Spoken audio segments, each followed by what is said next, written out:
Anchors up, sales at full. Welcome to the Sloopcast. How are you doing today, Kyle? Doing all right, Jared. How are you doing? Doing good.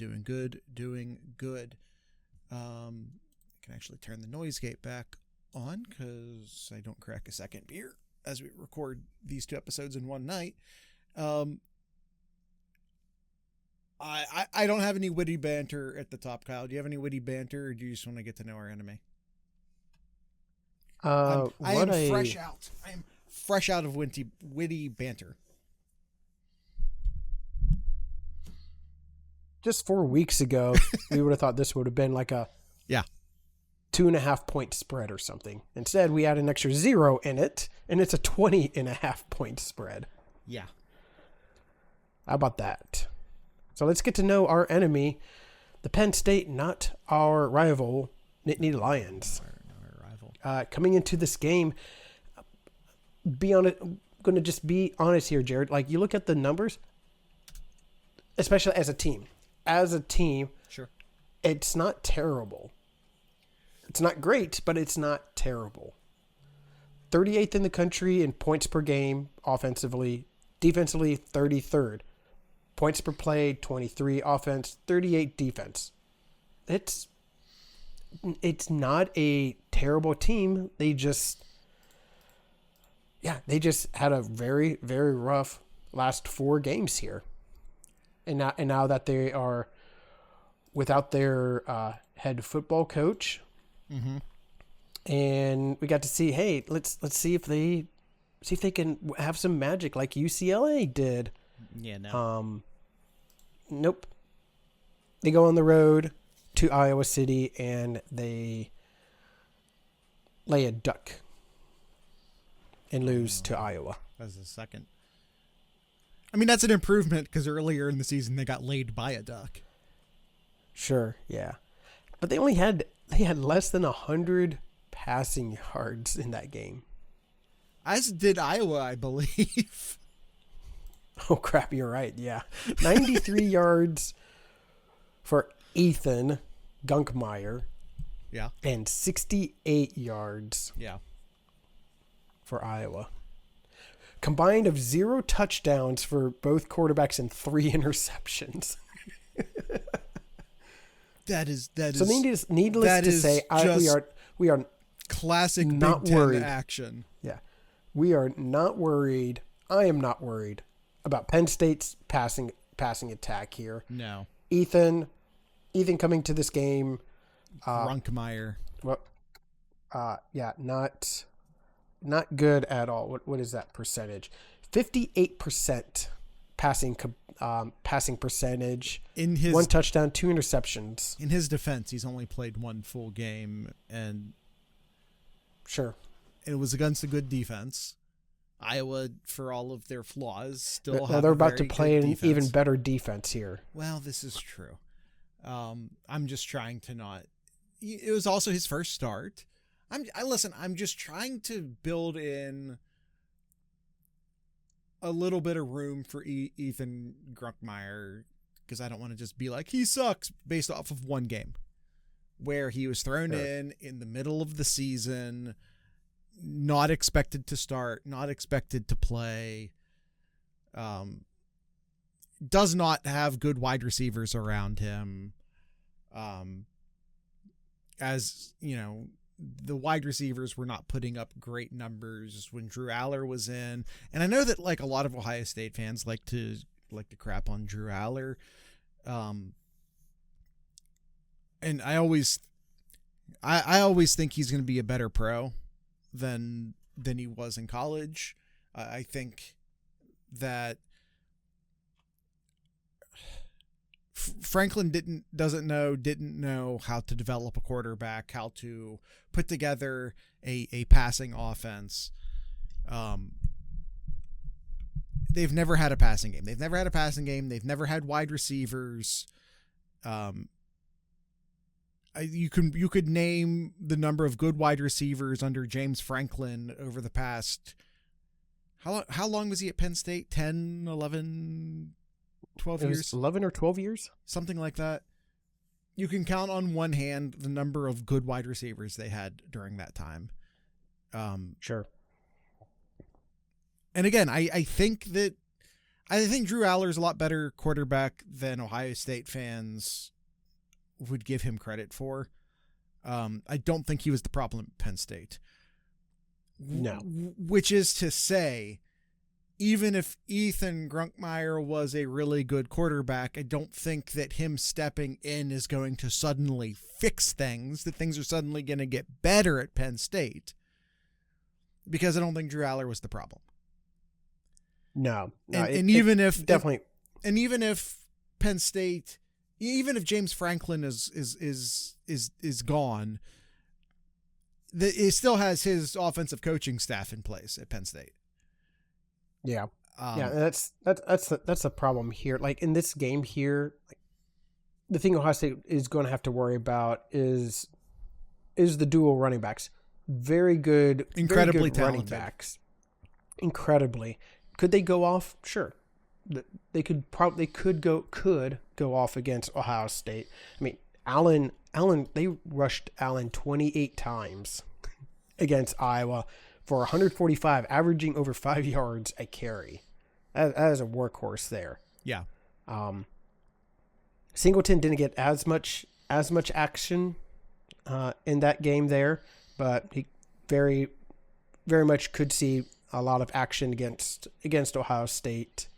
But two very, very dangerous running backs. And then the wide receivers, I'm not worried. Not worried about the wide receivers, honestly, too. Like I'm looking at the stats here, Jared, for the teams here, receiving wise. Like nobody is over 255 yards. Right. They don't have a go-to receiver. They don't really have a playmaker in receiver as well too. So I'm not worried. Like Ohio State can play. They could just play one safety deep and then everybody up. Yeah. That's how. Like this will be a Peyton. This is Pierce a very game. one-dimensional offense. This is a Peyton Pierce game. This is not a Nickelback game. This is a Peyton Pierce game. Look for three linebackers. Look for, as Kyle said, one safety deep. A safety up in the box. You're basically looking at like a 4-4 with, potentially, a safety playing linebacker. Put Caleb Downs 7 yards from the line of scrimmage. 5 yards from the line of scrimmage. Yeah. This is load the box up. This is going to be some muscle football. That's what it's going to be. Not worried about their tight ends either. There always seems to be a tight end in there that Penn State loves to go to. Not so much this year. Neither tight end has really stepped up. Luke Reynolds recently is getting a lot more catches, but nothing I'm really worried about offensively here. Right. Ohio State scores more than 10 points, they win the game. Right. Going back to Ethan Grunkmeyer, I looked up his recruiting numbers. He was the number 8 according to 24/7. The number 8 quarterback in the country, just outside the top 100 players overall in the country, and the third best player from Ohio. Like, he's got recruiting numbers. Ohio kid, Columbus kid, essentially. He's from Lewis Center, which is northern suburb. Yep. But so I'm just saying, Penn State loving to go to Ohio to get their quarterbacks, right? Sure.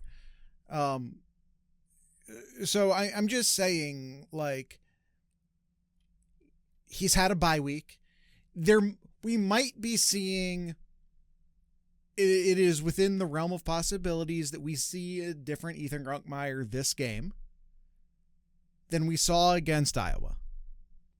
Mm-hmm. Because like I said, he got thrown in,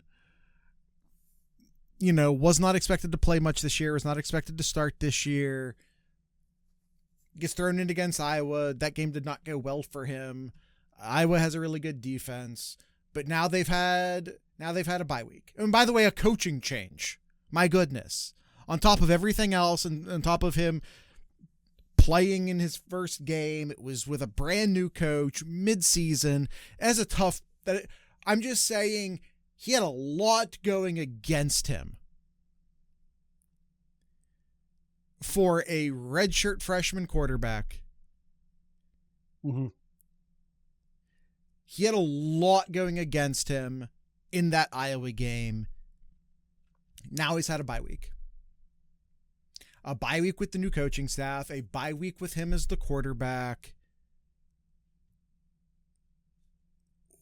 I'm not saying he's going to pop out onto the field and be Julian Sayin. That's not what I'm saying. I'm just saying that it's entirely possible that he's a lot, significantly better than what we saw against Iowa.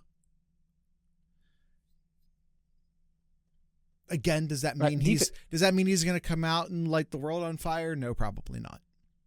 No. Defensively, still a pretty good defensive team.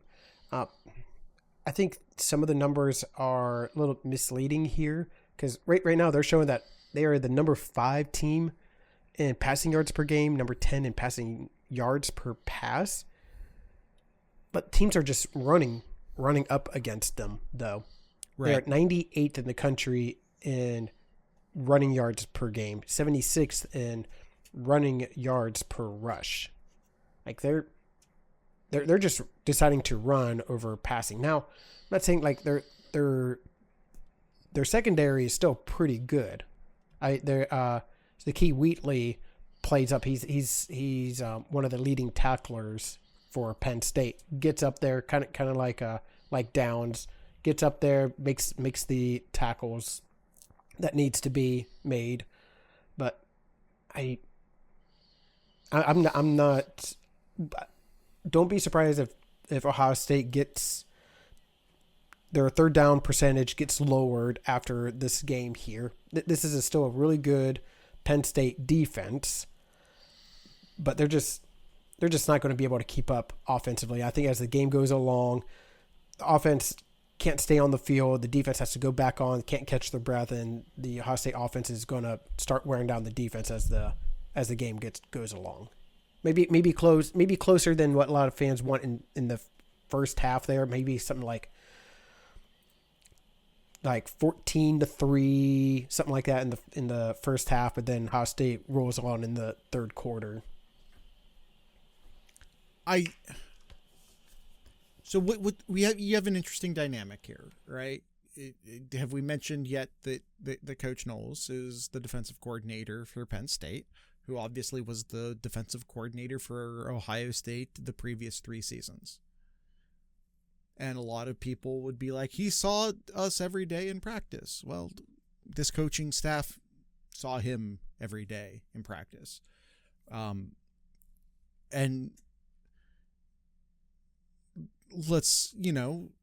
this defense, despite being very old, very experienced, has had some really bad games. And we know as Ohio State fans that Knowles would have a few bad games a year. Well, a couple bad games a year where things just sort of broke down. They allowed a pretty haphazard Iowa offense to score 25 on them. Northwestern, is not a good football team, scored 22 points on them. They allowed UCLA to score 42 against them.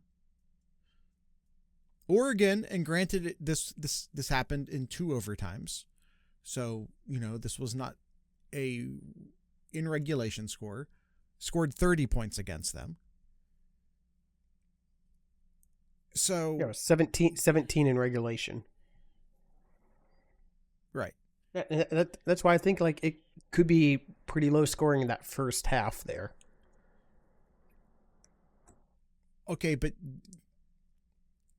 also UCLA. Sure. And also Northwestern and Iowa don't have good offenses and put up 20 plus. Mm-hmm. And we can talk about all these defensive numbers, and the defensive numbers on paper look good. But they've played one good offense all year.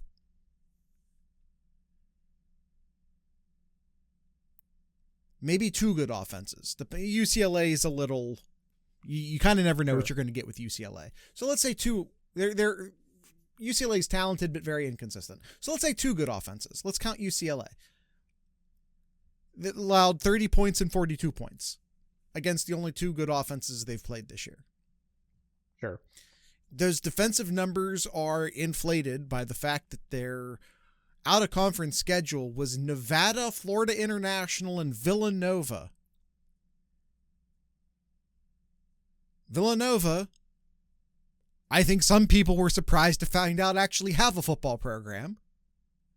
They are an FCS school in football. It's the only place FCS exists. That's a redundant thing to say. And as far as like FBS programs, it would be difficult to find two worse FBS programs than Nevada and Florida International. They are two of the worst FBS programs you can find. Like Ohio, Ohio would destroy all three of these teams. Absolutely. Yeah. All right. Anything else, Jared? Anything else you want to point out here before we take our ad break here? No, let's take the ad break. All right. Awesome. All right. TheSloopcast.com is your go-to link for anything and everything Sloopcast related. You can find our YouTube page there, youtube.thesloopcast.com, where you can check out any of our other videos from our past recordings. If you want to help support Jared and I, and you can head on over to merch.thesloopcast.com to pick up some merchandise that Jared has designed. Or if you don't want any kind of podcast ones, wants to do some cool Ohio-based shirts, you can head on over to 7071.thesloopcast.com. You can find those and much more over at thesloopcast.com. Let's take that ad break, Jared, and be right back for some Sloop Sayers. Nope. We don't need the media backup. All right. Spike says they will be up for this game, though. I don't think it matters. Quite frankly, I don't think it matters. I don't know if... One, I don't know that they will be. That you have in Penn State a team that was following the Ohio State model of, no, let's bring the seniors back for one more go. We have unfinished stuff on the table. And then obviously things have not gone that way for them. But there is a good reason why a lot of people were saying, oh man, Penn State national champions this year. Finally, the year Penn State breaks through. There was a good reason for that. They were following the model. Yep. So then obviously this season has not gone well for them.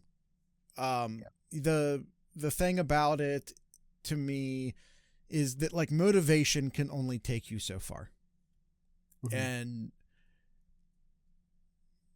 it's not going to go far enough. And again, that's even assuming that they come into this with a, let's save the season with one big win over Ohio State.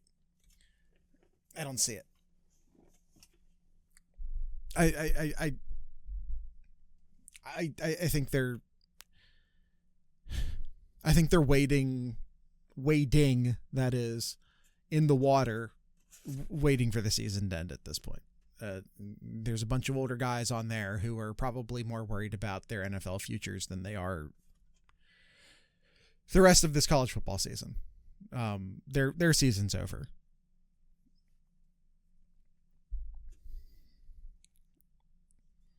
And All right, Ohio State has some... not shown up for a game yet this season. Ohio State is very properly motivated for a returning champion. All right, Jared, let's go ahead and get into some slip shares here. Okay, Ohio State player to watch in this game. Who is the player you believe will step up for Ohio State in this matchup? Who will step up, or who do they need to step up? Is more the answer. Is more the answer I'm going, or more the question I'm going to answer.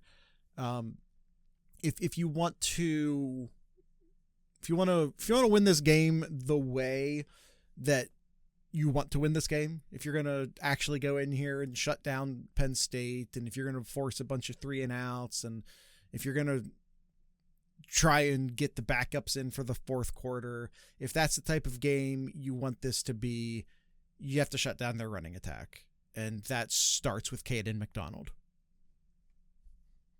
My Ohio State player to watch, Caden McDonald. Gotcha. I still don't know of the hip injury that Bo Jackson has here, because I almost want to say, like, you just run it right at Penn State here. I mean, you look at defensively, they've struggled stopping the ball on the ground here. So last time Ohio State was on the field, they threw it at the weak link of Wisconsin. Right. Why not run it against the weak link of Penn State's defense? And that's the rushing side here. So again, I don't know the health of Bo Jackson here, but I'm going to assume that Bo Jackson is good to go. He'll get his carries here. So I'll go with Bo Jackson. Okay. Enemy player to watch. Who do you have for that one? I mean, it's obvious. It's Caden Allen to me. Well, it's the running backs, but if I pick one, I'll go with Caden Allen. All right, you go with Katron Allen. I'll go with Nicholas Singleton. How about that? Sure. All right. We'll call that a win. We'll call that. All right, we'll call that. Key matchup. There's a few ways you can go at this. A key matchup, you can go with Ohio State's wide receivers versus Penn State's defensive backs. That would be a good way to go. Both sides, about it. Very, very good. Yeah. I still like Ohio State's odds against Penn State's defensive backs there, but I think for a key matchup, I think that's the one that you want to keep an eye on. You could do that. I think that's a good answer. I think you could also say like Penn State's running backs versus Ohio State's linebackers. You could say Penn State's interior offensive line versus Ohio State's interior defensive line. You could just say the offensive line versus the defensive line. I'm going to go a little bit more spicy. My key matchup for this one is Coach Ryan Day versus Coach Knowles. Something interesting I just saw here. Of the 174 rushing attempts by both Allen and Singleton, 174 rushing attempts, only 11 yards lost. Yeah. All 11 were from Singleton. Allen, with 98 attempts, has not lost a yard.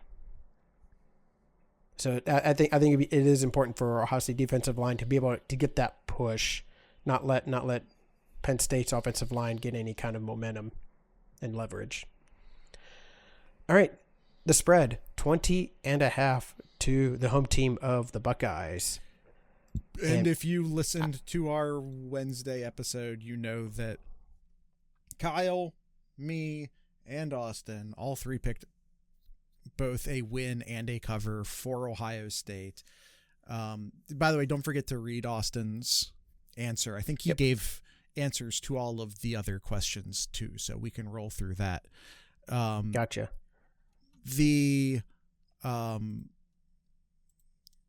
we don't like to joke about that here. We're gonna go ahead and remove that real quick. So yeah, we're gonna go the so let's get Austin's whole answer in. I'll say this: Ohio State undefeated against the spread. Penn State's offense is bad, unless Grunkenmeyer really takes a step forward based off of the version of him that we saw at Iowa, which I think is possible. I've already done that spiel. I've already done that. I think it's possible that we see a big leap forward, or at least a leap forward. But if we don't see that, Ohio State's going to shut out Penn State. Mm-hmm. Grunkenmeyer was only sacked once in that game. That's something to kind of keep an eye out for. Okay. I'm just. And how many yards did he throw for again? Yeah, 90. Yeah, yep. Okay. 20 and a half. Yeah, not enough to scare me. From what I've seen with Penn State offense here. Like I said, they score more than 10 points. They're winning this, and Ohio State will score more than that. I have the final score of 35-3. So that would easily cover the 20 and a half points. Yeah, I agree. I have it 38-6. Okay.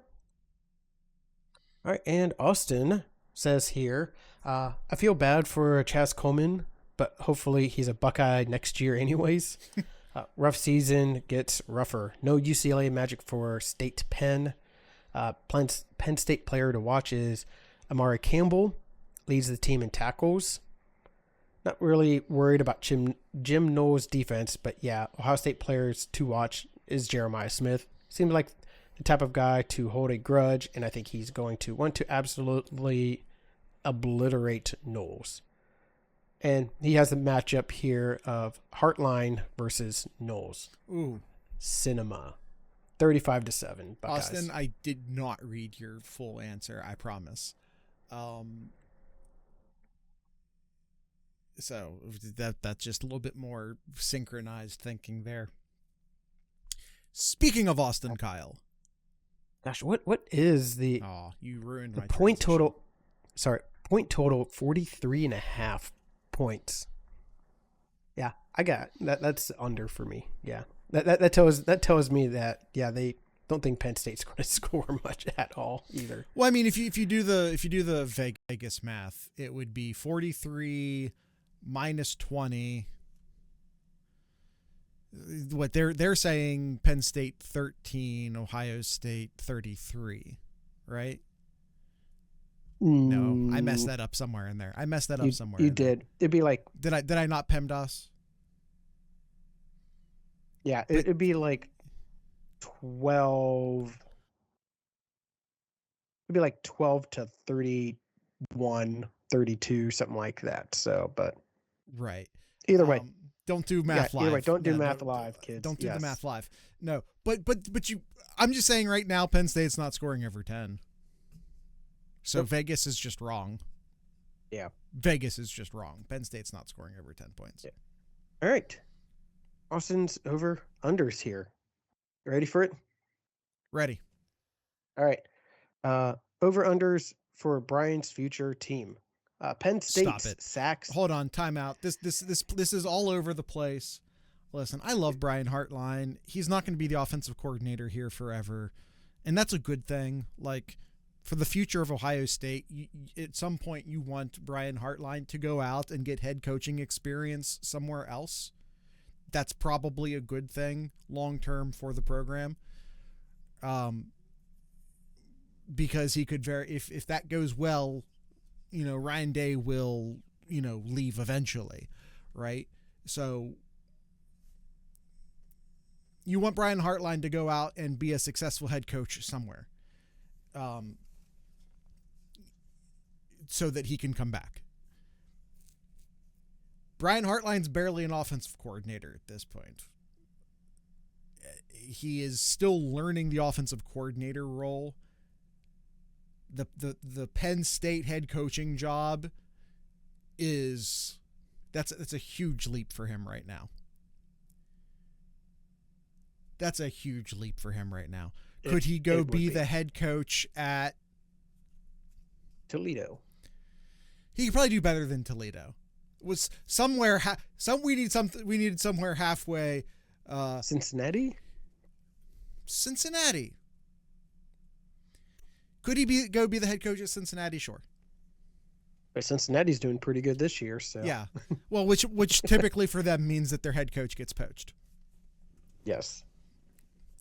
All right. Penn State sacks given up at 2.5. They've only given up 7 sacks all season, so a sack a game. I'm going to go under on this one. I just don't think they're going to be able to pass a lot. They might be forced to have to try if Ohio State. No, I'm saying is, yeah, I'm going to go under. I'm just going to go under. I'm going to go with my gut feeling here. 2.5. I think Ohio State could get 2 sacks, but I know Ohio State is one of the best in the country in sacks right now, like QB sacks percentage, one of the best. Right. But still, that's like 10%, right? If Ohio State gets a sack for every 1 pass attempt, or excuse me, gets 1 sack for every 10 pass attempts, which is about what, actually it's closer to 11, I think. But let's just say 10 for the sake of easy math. Is Penn State going to try to throw the ball 30 times in this game? Probably not. No. So yeah, I'll go under. I was trying to find this. Yeah, Penn State's 34th in the country in letting up sacks right now, so only at 4%. While Ohio State is number 4 at defensively at getting sacks at 10.6%, number 4 in the country. So they have a different. I'm just going to go under. Penn State's numbers to me don't necessarily matter a ton. You have a different coach, different quarterback, and all that. Yeah, and they've played a pretty, except for like 1 game against Oregon, they've played and 2 games because let's count Iowa. They played a pretty shit schedule up until this point. Sure. Actually, Toledo wouldn't be a bad starting place for him. Yes, it would be. If you go from the coordinator at Ohio State to the head coaching job at Toledo, it's because you were not doing a good job as the coordinator at Ohio State. That is a step down. A coordinator at Ohio State to the head coach at Toledo is a step down. You get demoted to head coach at Toledo. All right. Reese tackles for the game, over under 7.5. I'll go over. I think they're going to run the ball a lot. Going to try to. I think that's how Penn State's going to have to win the game, is running on the ground, and that's just going to go right through Reese. So I'll go over. I'm going to agree with you and say over. The problem here is going to be that the box is going to be pretty heavily loaded. So who ends up getting the tackles kind of feels like a crapshoot. Sure. If the offense and defense are a little bit more spread out, then more of the tackles I think would go to him and Styles. But you're probably gonna have a 3rd linebacker this game. You're probably gonna have a 4th safety up in the box this game. A lot of those linebacker tackles are gonna get spread out. And then if Ohio State scores a bunch of points early and Penn State's forced to throw, that's going to make this number hard to hit as well. So I am going to say over, but it's a good line. It's a tough line. Okay. Singleton and Allen carries. Hopefully over it's under the DTs. The DTs 24 and a half. The DTs don't have to make tackles to make plays. 24 and a half carries, Jared, for Singleton and Allen for the game here. I'm going to go over. I'm going to go over for this one. Yeah. Ours do make tackles, but I'm just saying they don't have to. Yeah. JJ total yards for the game, 123 and a half. I mentioned that like the strength for this defense, for Penn State's defense, is their secondary. I'm going to go under. Just I think Ohio State, especially if Bo Jackson is healthy, will probably try to run it more in this game. So I think that's just going to be less attempts thrown to JJ's way here. So I'll go under. I'm going to go over, and here's why. I think Penn State's going to walk into this game thinking, you know what, we can cover him. They're going to think, yeah, you know what, we can cover him. We have really good defensive backs. We can cover him. We don't need to double team him. We don't need to triple team him. We got this. And then they're going to pay the price for that. Especially sure. Penn State's run defense is not very good, which means if Ohio State's able to get a good run offense going, that will, bring the safeties up, which can help. I think we get a big Jeremiah Smith is my point. I think we get like a big Jeremiah Smith touchdown this game. Okay. All right. We differ on that one. All right. Saying completions, 23.5. Over. He's only done that twice this year. I'm going to go under. Completions, not attempts. Completions. Yeah, you talked me out of it. Under. Okay. All right, and we have next one here is Grunkenmeyer total yards at 137.5. Under. How many How many quarterbacks? Let's just do passing yards. I'm not gonna make you do math. Let's just say passing yards. How many opposing quarterbacks, that's the word I was looking for. How many opposing quarterbacks have thrown for over 123 against Ohio State? Like, it happened against Illinois. We can count that one. I know that happened. But how many other quarterbacks? Because I think the number would be surprisingly low. I think the number is surprisingly low because 120... Was it? 137 is not a high number for a quarterback. Kyle, I'm vamping for you as you look this up, so feel free to interrupt me. Okay, Manning 1. Washington was 2. Okay, yeah. And Illinois was 3. Okay. So the 3 best quarterbacks we've played this year. Got it. Yep. I'm going to go under. Spike says that we're averaging 131 through the air, which is probably where Austin got that number. If you take out Grambling, it's 141. Okay. All right. Yeah, I'm gonna go under as well. Yeah. Okay. Because even if Grunkenmeyer is, you can count Grambling or not count Grambling. There's no bad there. Yeah.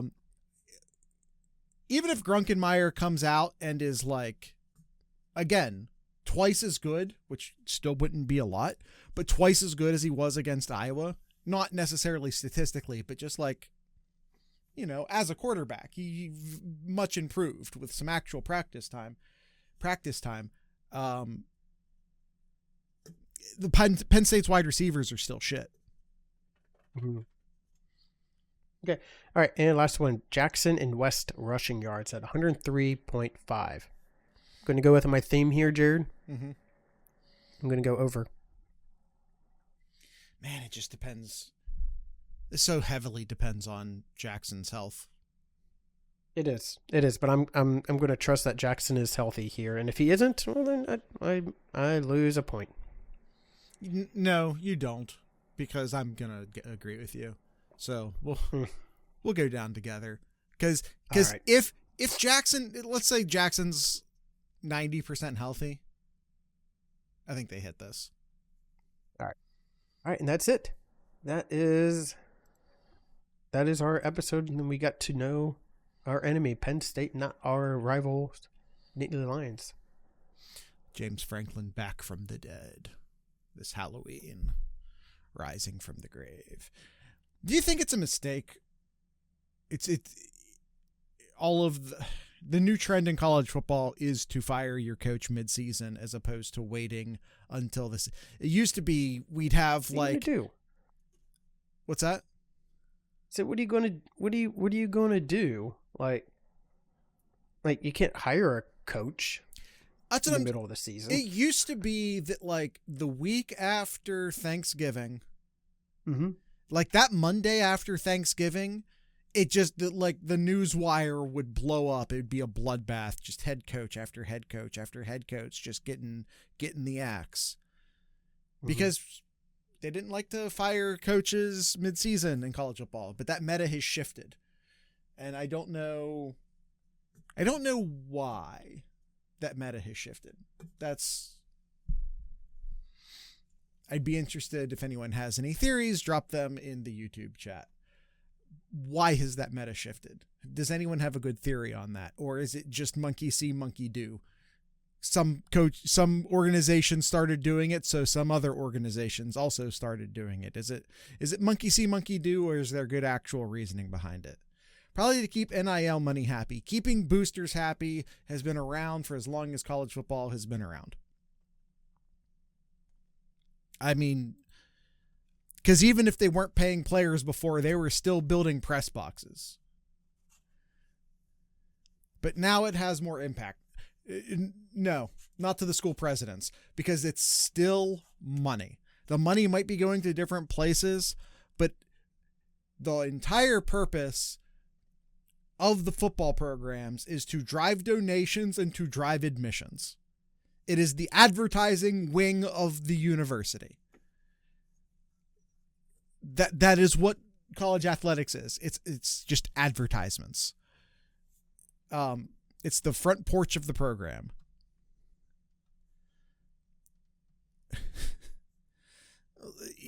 That's the South. Yeah. All right, Jared. We do have to wrap it up. That's the end of the episode. Anything else? Again, if anyone has, if there's any good theories as to why the meta has switched, I've yet to find it, and let me know in the YouTube chat. That's it. And also do the like and subscribe thing, I guess. Whatever those things I'm supposed to say as a person who posts on YouTube. All right. That's it, Kyle. That's the end of the show. Do you have anything in Kyle's corner? Two quick things here. Ohio State going to do a moment of silence for both Nick Mangold and Bob Maggs.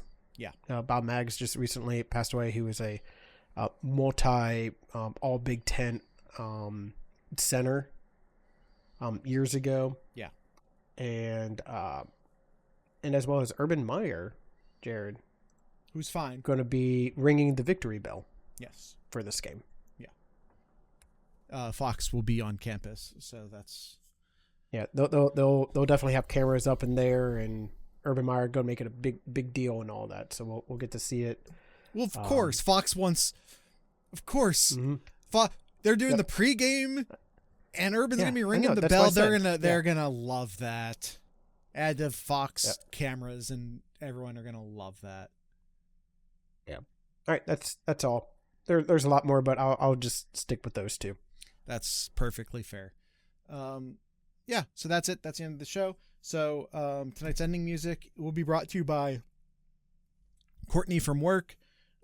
Just like on Monday, just like on Wednesday. If we have actually keep a playlist of all of the songs we play on the show, which you can find on our YouTube channel, or you can go straight to the playlist, which is a YouTube playlist, just by going to music.thesloopcast.com.